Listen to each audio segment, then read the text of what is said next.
E aí, meus amigos, boa noite a todos. Hoje eu vou postar uma aulinha gravada para que vocês possam também ver esse assunto com calma, tá? E daí não tem tanta preocupação com o tempo também.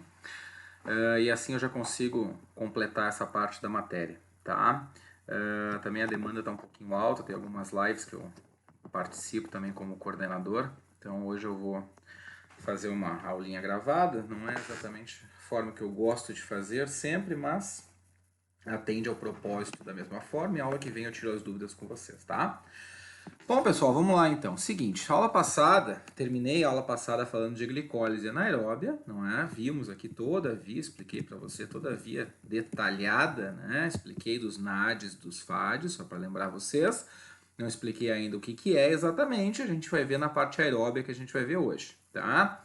Expliquei que tem a formação de ATPs e expliquei que o NADH,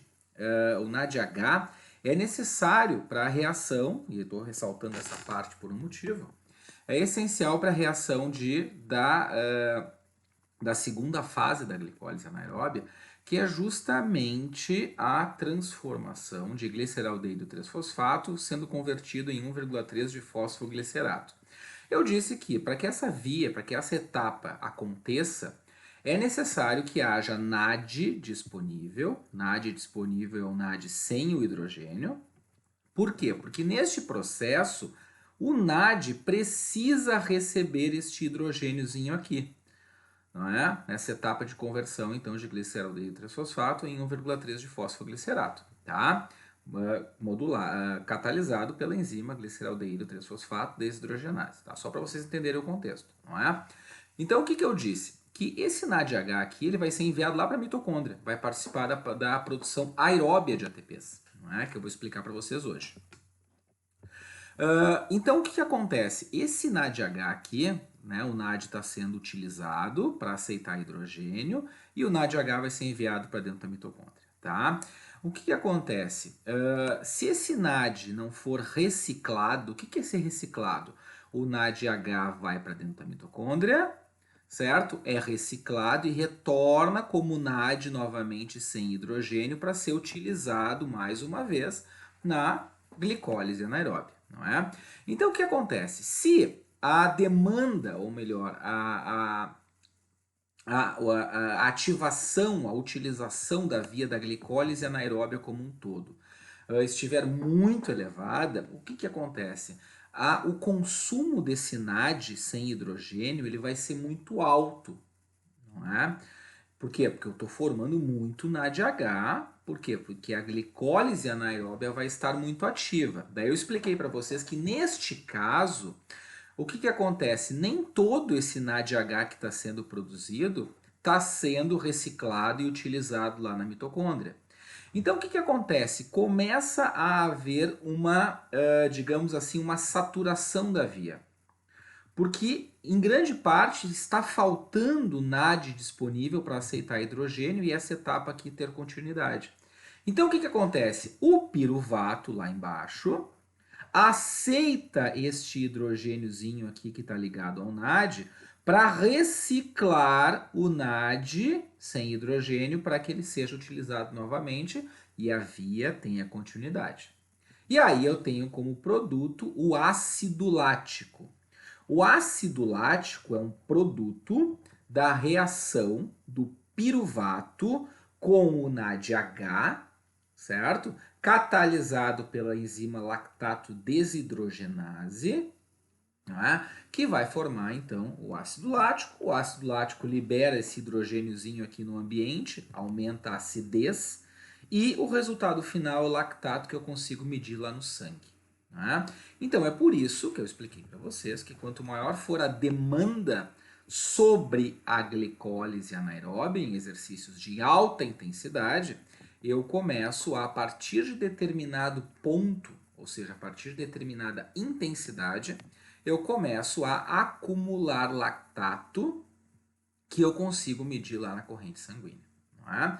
Por quê? Porque essa saturação, essa superestimulação da glicólise anaeróbia no exercício de alta intensidade sobrecarrega também os sistemas aeróbios que não dão conta de reciclar todo esse NAD que está sendo utilizado aqui, falta para a glicólise e daí o piruvato, então, sendo, né, um bom sujeito, aceita esse hidrogêniozinho que está ligado ao NAD, recicla o NAD sem hidrogênio, não é? Para que esse NAD sem hidrogênio seja utilizado de novo aqui nessa etapa e ela possa ter continuidade. Se consegue manter por mais tempo ou em maiores intensidades o exercício físico, né, nessa maior demanda, né, o exercício conhecido como sendo de alta intensidade. Então nós continuamos a partir daqui. Por quê? Porque nós vimos o quê? Já que nós vimos, deixa só eu, isso aqui me incomoda porque eu sempre me esqueço de corrigir essa etapa aqui. Tem um citosol que está errado aqui. Citosol, gente, se refere a citoplasma, tá? Especificamente a citoplasma, tá? Então, no caso dentro da mitocôndria, não é assim que a gente não é...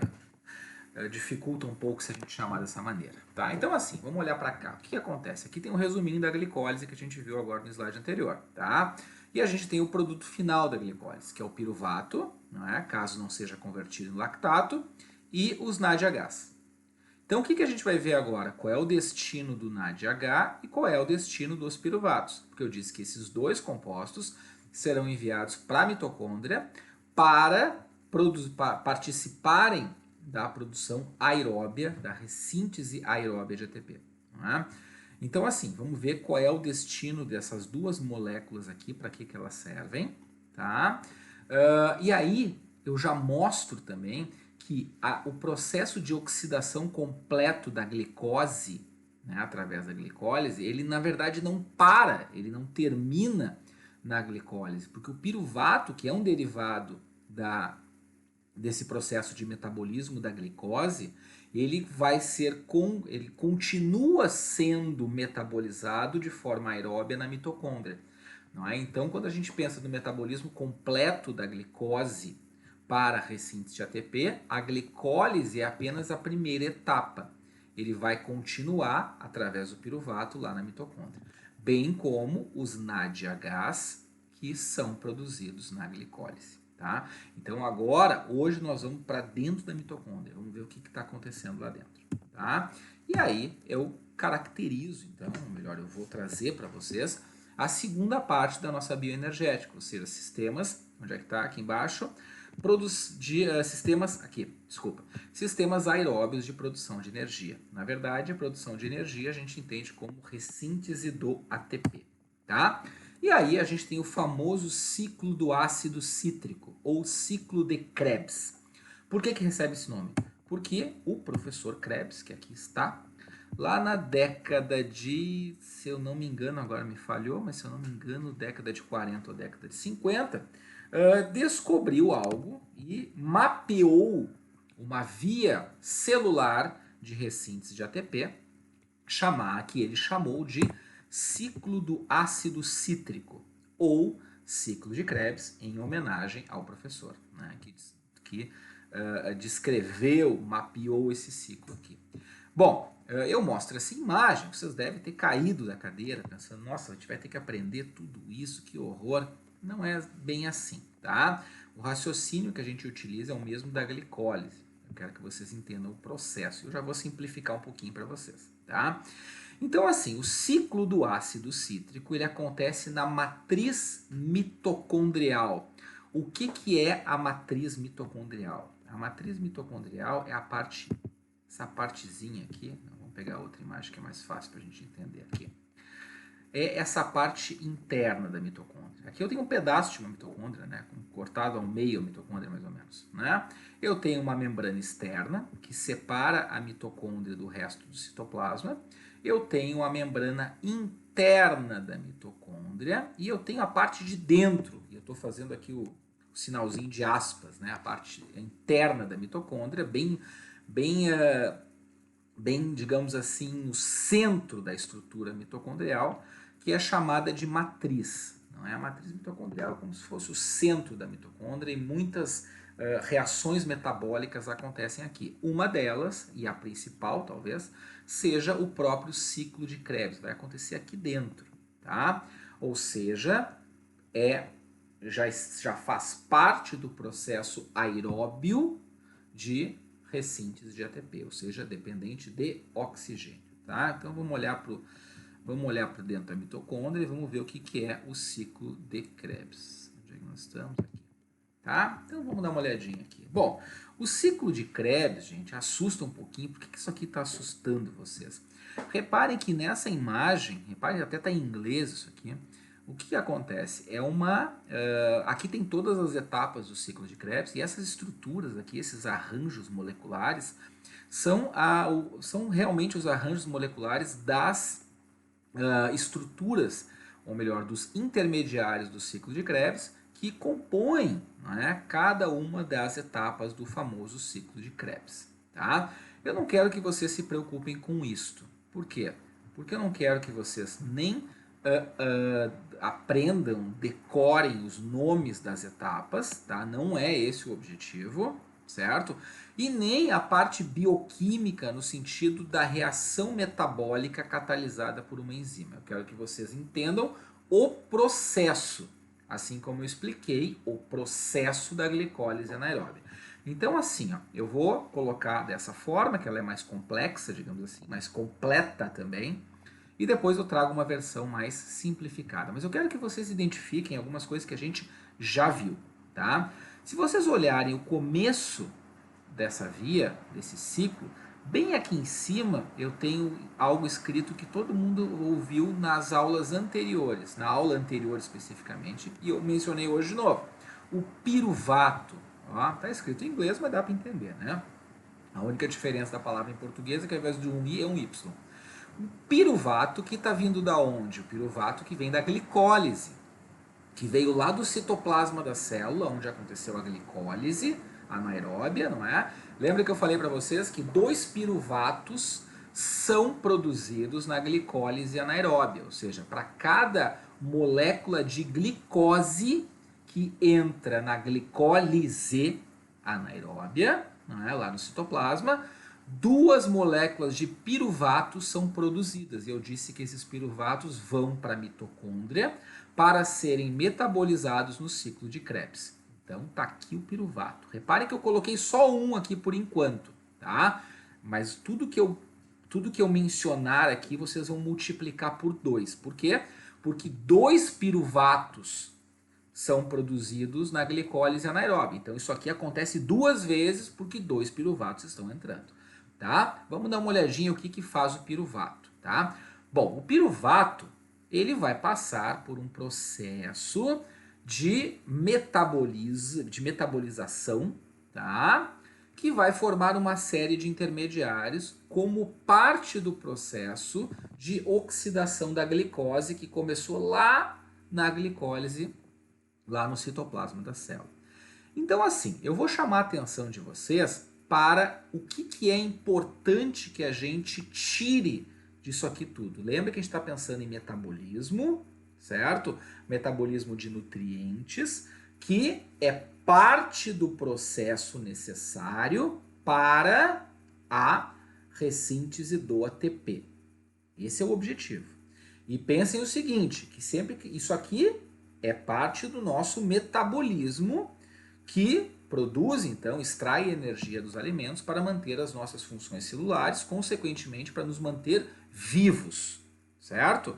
Ok. Agora vocês pensam que a gente está numa situação de exercício físico. E a gente vai ver isso depois.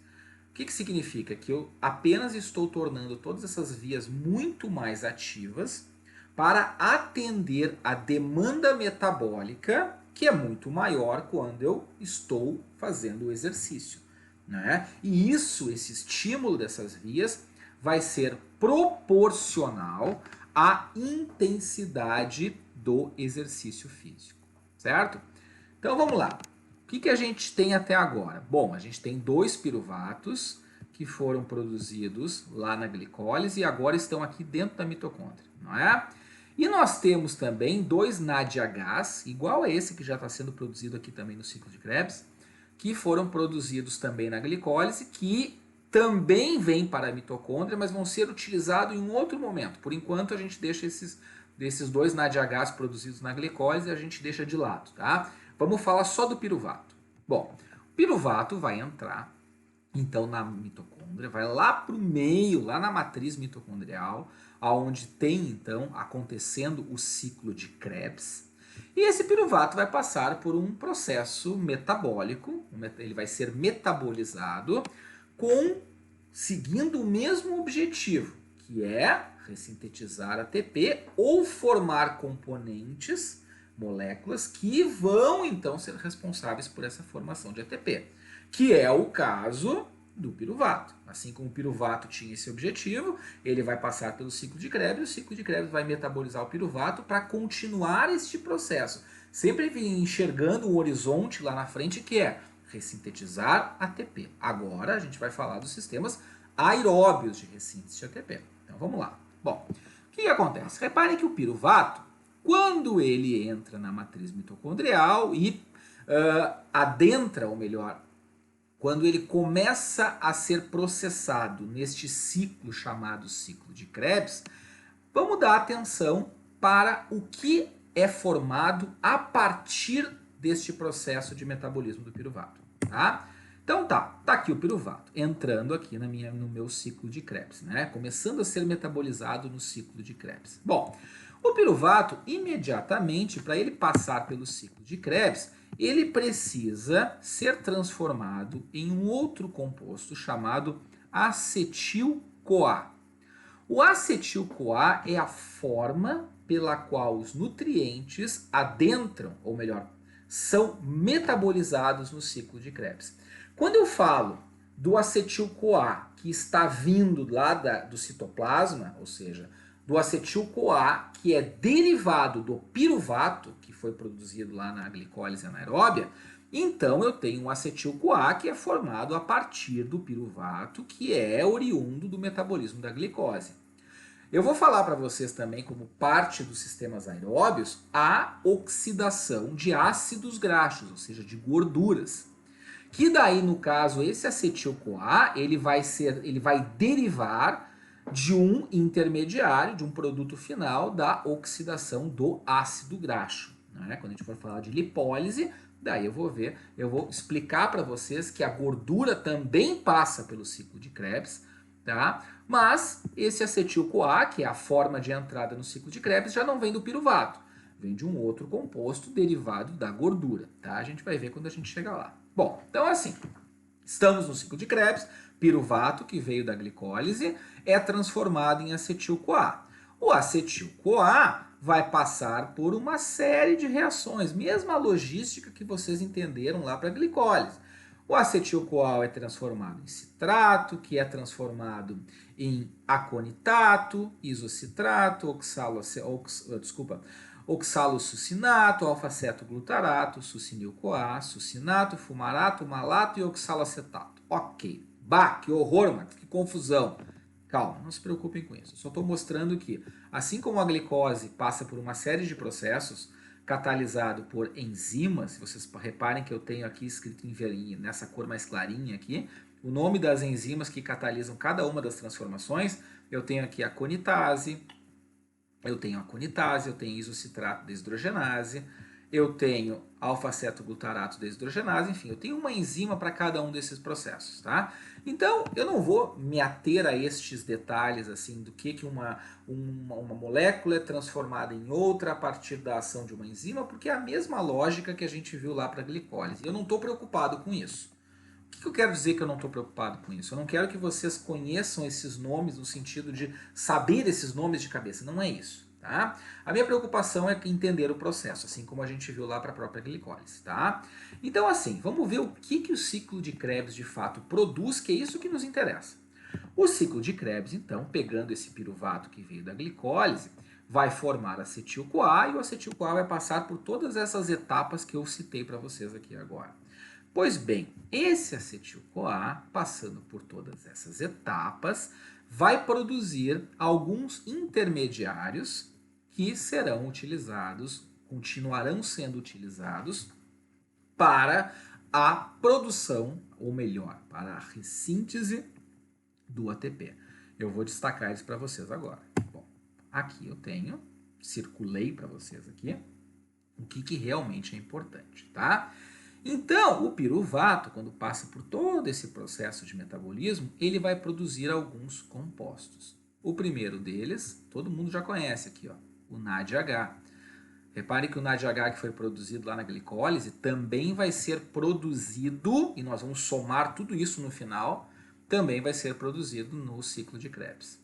Pois bem, além deste NADH, vamos contar aqui um NADH, eu tenho mais um NADH formado nessa etapa, na quarta etapa, eu tenho mais um NADH formado aqui na sexta etapa, e eu tenho mais um NADH formado aqui na penúltima etapa do ciclo de Krebs. Então eu tenho quantos NADHs formados por cada piruvato?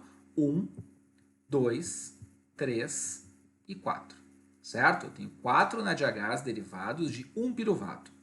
Como eu tenho 2 piruvatos entrando no ciclo de Krebs, derivados da glicólise, então eu multiplico isso por 2. Então não são 1, 2, 3 e 4 NADHs. Na verdade eu tenho 8 NADHs. Tá? Vamos botando isso na nossa conta lá e depois a gente vai entender para que serve tudo isso. Porém, aqui tem um composto diferente, que também é formado e tem a mesma função do NADH, que a gente ainda não viu detalhadamente o que é, mas eu vou explicar para vocês na próxima etapa. É o FADH, é um primo do NADH, digamos assim, né? Se tem alguém que trabalha com bioquímica aqui e ouve eu falar isso, vai ficar bravo.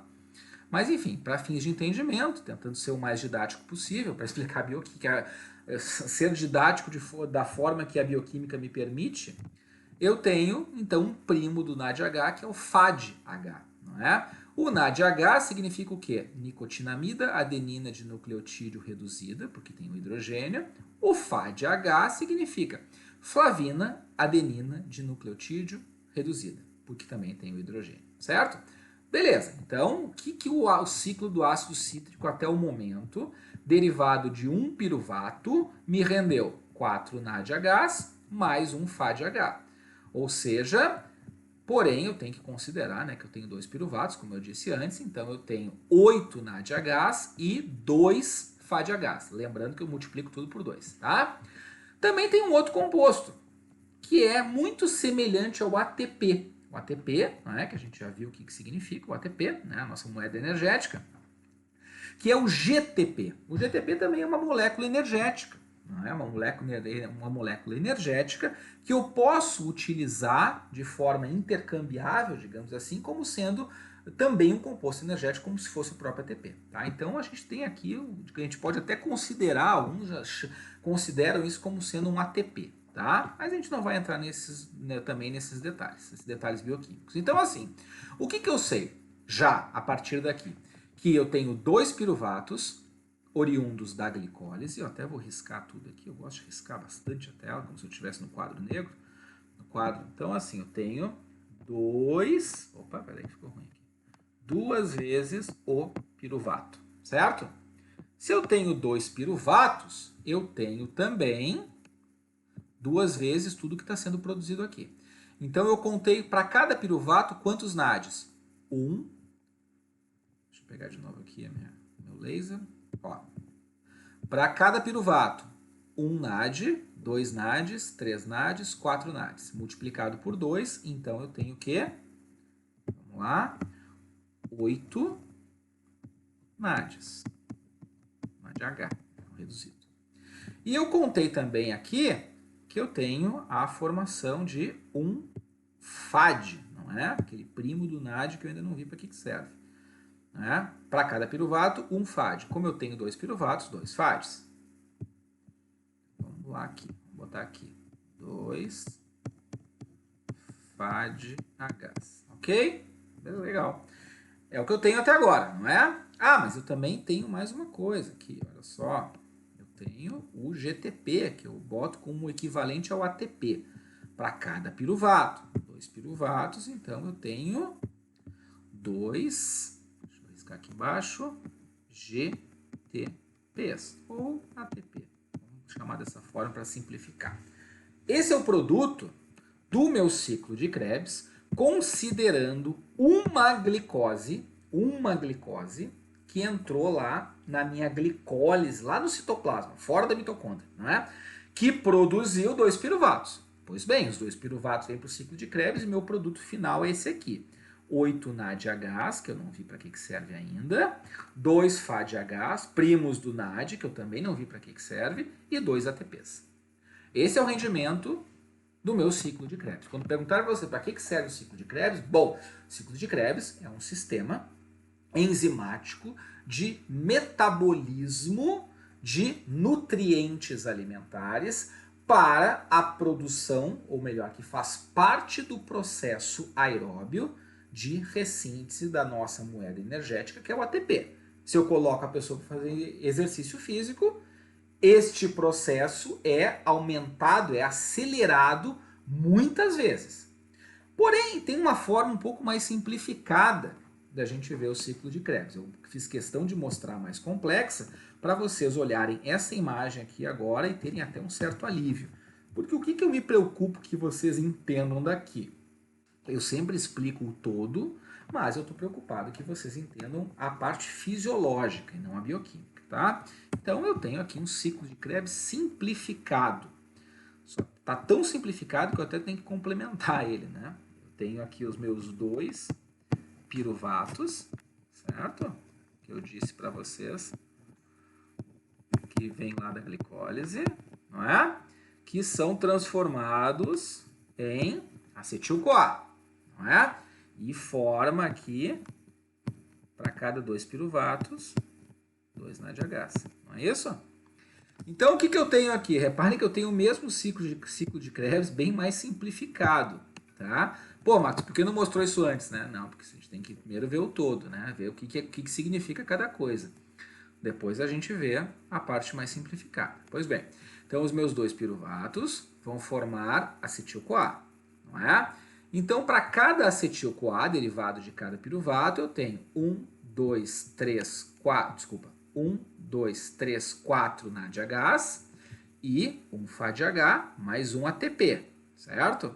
Como eu tenho 2 piruvatos, eu multiplico tudo isso por 2. Então a gente tem a nossa conta, vamos trazer a nossa conta, o nosso somatório para cá, para facilitar a vida, né, da pessoa. Vamos lá. 2 FAD, não é? Opa, faltou um aqui. 2 FADHs, 8 NADHs, que eu já vou entender o que significa, e 2 ATPs. Não é isso? Esse é o resultado do meu ciclo de Krebs, considerando os 2 piruvatos que vêm da glicólise. Tá? Eu posso somar a isso aqui o que está vindo direto lá da glicólise, que eu tenho lá vindo da glicólise, lembram? Na glicólise eu produzi 2 NADHs também. Não é isso? Então, até agora, considerando a glicose que entrou lá no início da glicólise anaeróbia, eu tenho este produto aqui. Né? Eu tenho 2 FADHs, 8 NADHs, mais 2 NADHs, que dá 10, não é isso? E 2 ATPs no ciclo de Krebs, mais 2 ATPs que eu formei lá na glicólise anaeróbia. É isso que eu tenho até agora como resultado do processo de metabolismo da glicose que começou lá no citoplasma da célula, lá, né, na glicólise anaeróbia. Pois bem, a gente vai continuando agora. Pois bem, então vamos dar uma olhadinha aqui. O que a gente viu até agora? A gente viu, vamos voltar para essa imagem aqui, a gente viu a glicólise na aula passada, que gerou piruvato e gerou NADH. O piruvato se transformou em acetil-CoA e aconteceu lá no ciclo de Krebs, que acontece lá dentro da matriz mitocondrial. Não é? O ciclo de Krebs produziu, então, os 8 NADHs, os 2 FADHs e os 2 ATPs. Agora, o que a gente vai entender? Para que serve o diabo do NADH e para que serve o FADH? Pois bem, o NADH e o FADH fazem parte de um processo chamado, ou melhor, serão utilizados em um processo chamado cadeia de transporte de elétrons. Aqui nessa imagem eu até deveria ter mostrado ela antes, tá? Porque eu gosto mais do que aquela outra ali que eu mostrei. Reparem que aqui a gente tem uma mitocôndria, parece um feijão, né? E a mitocôndria tem a membrana externa, que eu mostrei para vocês antes, né? A parte que está em contato com o citoplasma da célula, e uma membraninha interna. E essa parte, toda essa parte dentro aqui, que essa, né, parece uma membrana sanfonada, digamos assim, tudo que está dentro aqui eu chamo de matriz mitocondrial, que eu mostrei na outra imagem e, né, não estava tão boa quanto essa. Então vamos olhar um pedacinho aqui da mitocôndria. Ó. Aqui eu tenho uma ampliação do que vocês estão vendo aqui em cima. Então eu tenho na matriz mitocondrial, eu tenho o ciclo de Krebs, estão vendo? Que a gente acabou de ver agora. E do lado de fora da mitocôndria, no citoplasma, eu tenho a glicólise anaeróbia. Então vamos nos situar por aqui. Ó. A glicose entrou na glicólise, produziu piruvato ou ácido pirúvico. Esse piruvato foi para o ciclo de Krebs, transformou em acetil-CoA e passou pelo ciclo de Krebs. Foram 2 piruvatos, 2 voltas no ciclo de Krebs. Reparem que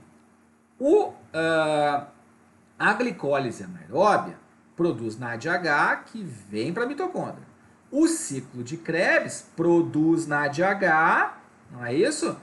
Que somado a todo esse NADH, vamos aumentar aqui para a gente ver. Ó, eu tenho o NADH que está vindo do citoplasma, que saiu lá da glicólise. Eu tenho os meus 8 NADHs que foram produzidos a partir de 2 piruvatos no ciclo de Krebs. E esses NADHs, mais o FADH, que não está aqui nessa imagem, tá? Serão utilizados na membrana mitocondrial interna em uma cadeia enzimática, mais uma. Sim, você deve estar pensando, mais uma? Sim, mais uma. Mais uma cadeia enzimática chamada cadeia de transporte de elétrons, ou sistema de transporte de elétrons, tá? Se acostumem com essas cadeias enzimáticas, essas vias enzimáticas, porque isso é a base da fisiologia do exercício. Lamento, né? Vocês resolveram trabalhar com exercício, agora temos que lutar por isso. Tá? Então assim, ó, o que a gente vai olhar agora? A gente viu o citoplasma da célula, onde acontece a glicólise. A gente viu o ciclo de Krebs na membrana, na matriz mitocondrial, lá no meio da mitocôndria. E agora nós vamos olhar o que está acontecendo nessa membraninha, aqui nessa membrana sanfonada interna, que está aqui aumentadinha, ó. Sistema de transporte de elétrons. Vamos ver o que é isso aqui. Porque é aqui que o NAD e o FAD serão utilizados, ok?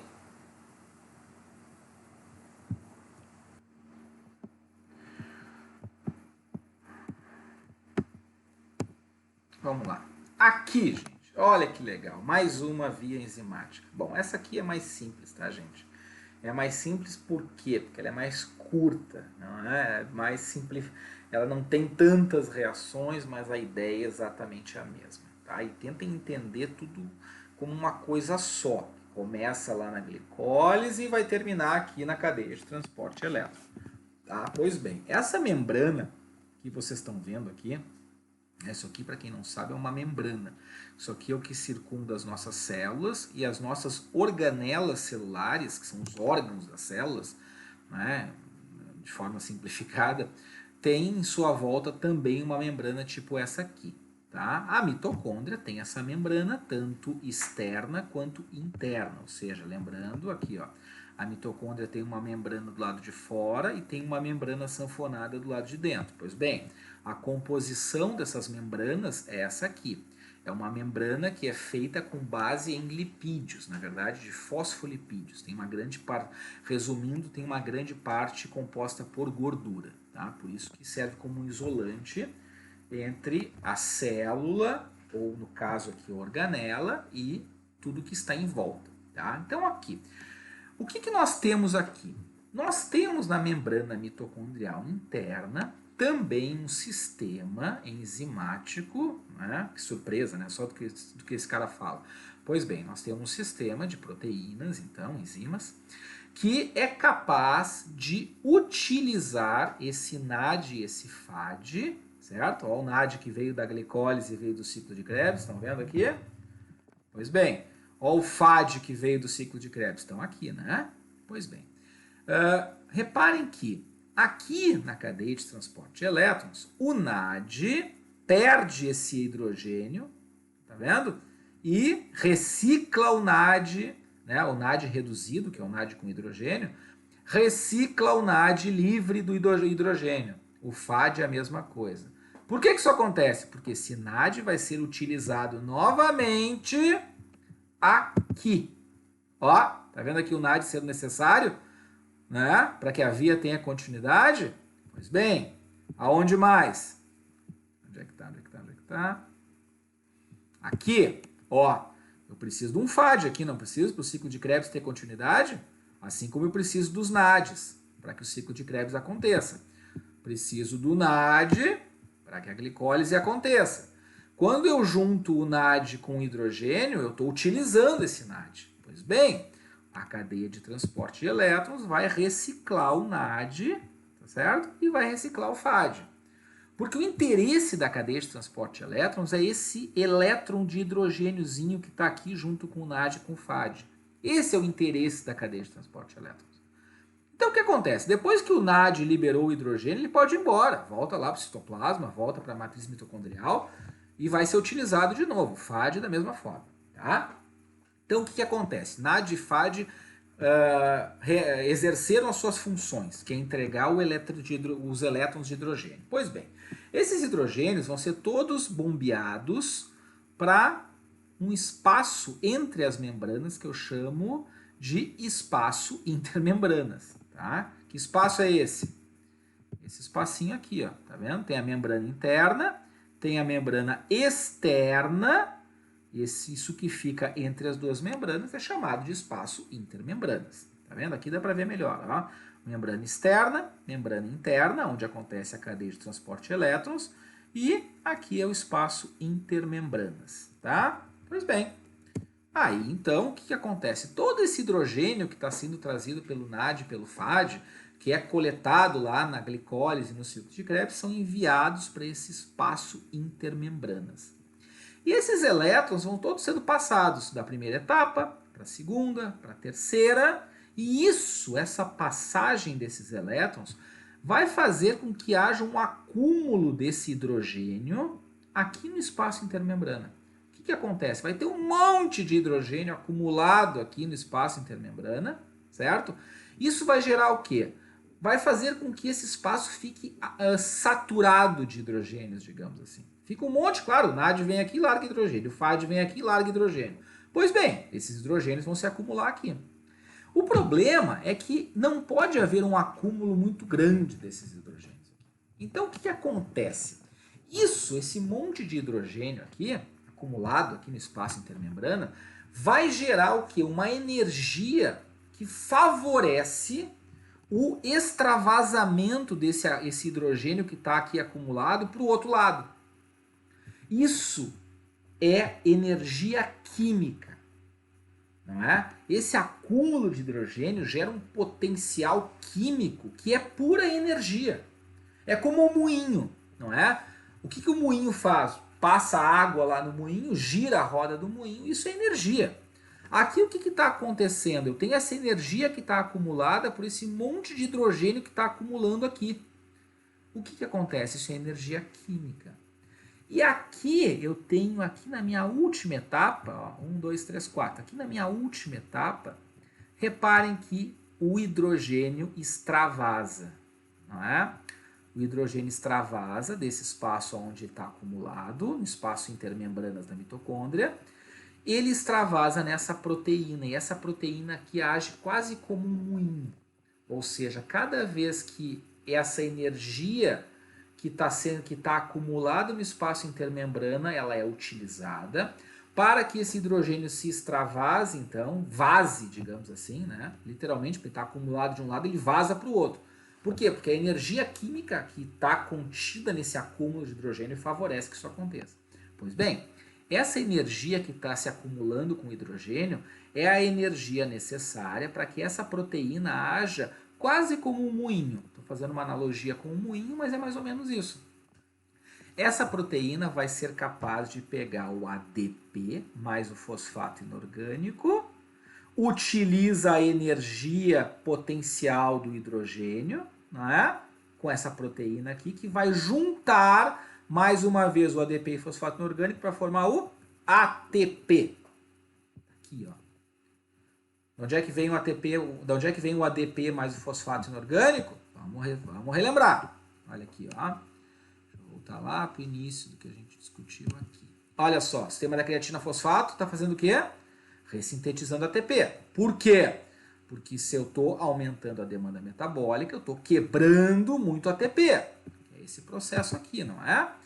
Esse aqui é o ATP, a minha moeda energética. Pois bem, quando eu preciso de energia para as funções celulares, eu tenho uma enzima que quebra o ATP em ADP mais fosfato inorgânico. Libera energia para o funcionamento das células. Qual é a função dos sistemas de ressíntese de ATP? É pegar esse ADP mais fosfato inorgânico e transformar novamente em ATP. E aí eu tenho uma enzima que faz isso. ATP sintase, de síntese de ATP. Pois bem, agora a gente vai para a aula de hoje. O que a gente tem aqui? Ó, sintetase do ATP. Ou seja, essa proteína que está pegando essa energia potencial desse hidrogênio acumulado vai transformar ADP mais fosfato inorgânico em ATP, utilizando a energia química do hidrogênio que está acumulado aqui. Certo? Ou seja, é aqui que está a energia necessária para ressintetizar ATP.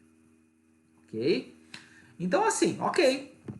Já vi de onde é que vem o ATP, ok? Do sistema aeróbico. Mas tu disse, Max, que essa cadeia de transporte de elétrons é um sistema aeróbio de produção de ATP. Ou seja, se é um sistema aeróbio de produção de ATP, eu assumo que necessite de oxigênio. Cadê esse oxigênio? Onde é que entra o oxigênio? Pois bem, vamos ver aqui, entender o que é onde é que entra o oxigênio. Pois bem, esse hidrogênio que está aqui, né, esse monte de hidrogênio que está aqui, ele vai ser utilizado, como eu disse, gera esse potencial químico aqui que dá energia para ATP sintase formar ATP, ok, já vimos isso. Só que esse hidrogênio aqui, ele pode reagir com o oxigênio. Se eu pegar um átomo de oxigênio, não é? Que é o... Deixa eu até fazer aqui vamos fazer a química aqui para todo mundo entender, tá? O oxigênio atômico, que tá lá na tabela periódica, né? É um oxigênio só, um átomo de oxigênio. Mais 2 hidrogênios, o que eu tenho? O famoso H2O, ou água. É isso? É isso, né? Um oxigênio mais 2 hidrogênios, H2O. Pois bem, o oxigênio que a gente respira, que é transportado lá para as nossas células pelo sangue, é o O2. Ou seja, é o oxigênio molecular. O que quer dizer isso? Que eu pego 2 átomos de oxigênio e tenho como resultado o O2. Ou o oxigênio que a gente respira. Correto? Correto. Então, beleza. Sempre que vocês verem O2, se refere a isso, tá? Vou apagar isso aqui tudo para não confundir, o que já não é fácil, né, galera? A gente sabe disso.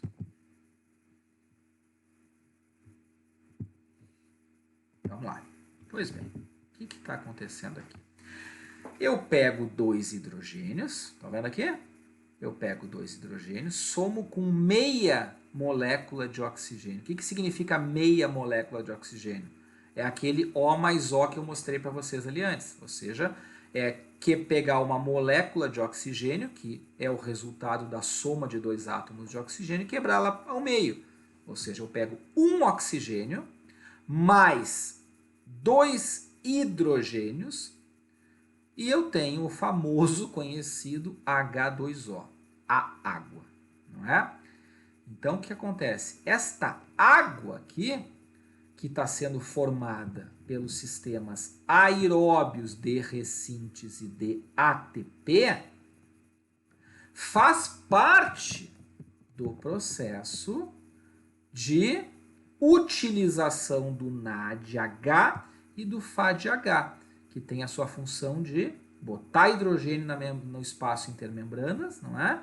gera o potencial químico aqui, a energia química acumulada, que vai ser utilizada pela minha ATP sintase, que é um moinho, né? Vamos fazer uma analogia com um moinho, e utiliza toda essa energia aqui, ela gira e é capaz de pegar o ADP mais o fosfato inorgânico, que é derivado da quebra do ATP, e ressintetizar então o ATP, que é essencial, é a forma que as minhas células são capazes de utilizar a energia. Certo? Bom, e aí, gente, olha que interessante. Reparem que quanto mais ativo isso aqui está, quanto mais ativo isso aqui está, e quanto mais ativo isso aqui está, o que significa isso? Se eu aumentar a intensidade da minha taxa metabólica, ou seja, a minha intensidade do exercício físico, vamos pensar em exercício, que é o que nos interessa, isso aqui está acelerado. Se isso aqui está acelerado, eu estou produzindo o quê? Muito NADH, muito piruvato. Pois bem, esse NADH e esse piruvato vão ser utilizados aonde? Vão ser utilizados aqui, na mitocôndria, né? O NAD vai direto lá para a cadeia de transporte de elétrons, piruvato vem para o ciclo de Krebs, que produz mais NADH e mais FAD, que também vai para a cadeia de transporte de elétrons. Ok? Tudo isso vai fazer o quê? Vai sobrecarregar a cadeia de transporte de elétrons, que tem que metabolizar todo esse NAD e esse FAD que estão sendo produzidos. Não é isso? Pois bem, NAD é reciclado, vai lá de novo para o citoplasma, vai ser utilizado na matriz mitocondrial no ciclo de Krebs, FAD é a mesma coisa, vai para o ciclo de Krebs. Esses hidrogênios que são despejados aqui, e esses elétrons que são despejados pelo NAD e pelo FAD, vão participar do processo de ressíntese aeróbia de ATP. Se a ressíntese de ATP é aeróbia, dependente de oxigênio, como a gente já viu aqui, o que isso está me dizendo? Que quanto maior for a minha intensidade da minha atividade, seja ela qual for, quanto maior for a demanda metabólica, a gente pode se acostumar com esse termo, maior vai ser a sobrecarga, como eu disse, da glicólise, do ciclo de Krebs e, consequentemente, da produção de NAD/FAD. Consequentemente, da sobrecarga sobre a cadeia de transporte de elétrons. Então, quanto maior for esse processo, quanto maior for esse estímulo aqui, quanto maior for a intensidade da minha demanda metabólica, maior vai ser o quê? A minha necessidade por oxigênio. Porque eu preciso de oxigênio para isso aqui tudo acontecer. Então, quando vocês ouvirem daqui para frente, que ó, a matéria que a gente vai entrar depois que a gente tiver a parte aeróbia, vocês ouvirem o termo VO2, ou consumo de oxigênio, que é um marcador de intensidade do exercício, a gente está se referindo a isso aqui. Quanto maior a intensidade do exercício, maior é o nosso consumo de oxigênio, não é? Por quê? Porque esse sistema aqui está muito mais ativo, certo? Agora eu vou botar um outro slide aqui para vocês, em branco, que eu vou dar uma riscalhada, que eu adoro riscar um slide, né? Eu gosto de riscar o quadro, mas como não é possível agora, eu risco o slide. Por que eu botei esse quadro adaptado, galera? Deixa eu explicar para vocês o que significa isso. Porque aqui vocês pensam que eu sou muito louco? Não, não é. Um pouco só, tá? Vamos fazer as contas agora. Tem que ter uma matemática também aqui envolvida, tá? O que a gente produziu lá na glicólise anaeróbia? 2 NADs, não é? Beleza. O que a gente produziu lá no ciclo de Krebs? Bom, para cada piruvato, a gente produziu 4 NADHs, não é isso? Isso. E 1 FADH. Foi isso? Foi, né? Só que eu tenho 2 piruvatos, então isso aqui eu multiplico por 2. Então eu tenho aqui o resultado dessa história toda aqui. Eu tenho 10 NADHs mais 2 FADH. Não é isso? Pois bem. Esses NADH e esses FADH, como a gente viu, vão lá para a cadeia de transporte de elétrons. Agora tem mais um outro cálculo que a gente faz. Porque a gente viu o quê? Eu mostrei aqui para vocês aqui em cima. Que o NADH e o FADH têm o objetivo de gerar a energia necessária para sintetizar ou ressintetizar o ATP. Só que assim, quanto que isso rende? Não é um NADH rendendo um ATP. Não, esse sistema é mais lucrativo. Na verdade, o que nós temos é o seguinte. Cada NADH... Deixa eu primeiro apagar isso aqui. Deixa eu apagar não. Acho que eu consigo riscar em cima. Um NADH rende 3 ATPs. Um FADH rende 2 ATPs. Um pouquinho menos eficiente. Então, o que acontece? Eu tenho que multiplicar esses 3 NADHs aqui, esses 10 NADHs aqui, eu multiplico por 3 ATPs. E os 2 FADHs eu multiplico por 2 ATPs. E aí eu chego num cálculo bem interessante, que é esse aqui. A glicólise, agora vamos ver o que significa mesmo o processo completo de metabolismo aeróbio da glicose. Tá? Vamos lá, para cada uma glicose que entrou lá no início, lá na glicólise, rendeu 2 NADHs e 2 ATPs. Lembra? A glicólise rende 2 ATPs, não é? Então eu tenho o quê? Eu tenho 6 ATPs derivados de 2 NADs. Lembra que cada NAD significa 3 ATPs, está aqui em cima, ó. E eu tenho mais 2 ATPs, que já é o rendimento direto. Não é? Rendeu ATP direto. Pois bem, quando eu transformo piruvato para acetil-CoA, lá no início do ciclo de Krebs, tem mais um NADH. Como eu tenho 2 piruvatos, são 2 NADHs.